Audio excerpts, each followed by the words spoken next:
Švedijai kurs ant stulpo 2,2. Nu, čia mažiau negu 2,2, 2,3. Bet čia be nuolaidos kaina.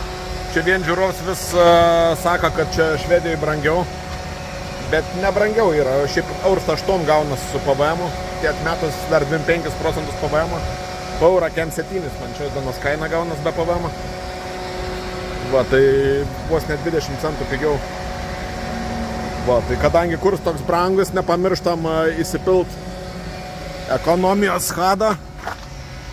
Va, būtinai reikia. Tokią va mažą 1000 litrų užtenka.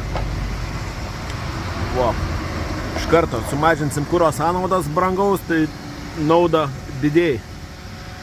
Va, geriausiai pilant kurą.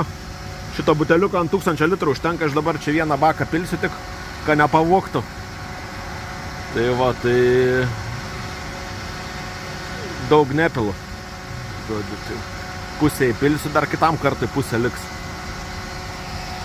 Va, tai jau čia ir pagerint purkštukų darbą, revitalizantai, viską iš karto.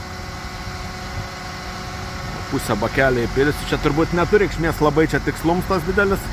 Čia tiksliai nepamatuosi. Bet maždaug 100 litrų turiu anam bake, čia kokie 3 pam, tai kaip tik va ir bus pusę buteliuko. Reiks pasidėti dar kitur. Va, pusę buteliuką supyliau. Tai va, Hado Inkels rekomenduoju. Prie brangių kuro kainų sutaupysim viską. Ir kuro sistemą pasaugosim. Vis tiek čia tų bio priedų daug, visokio brudo daug.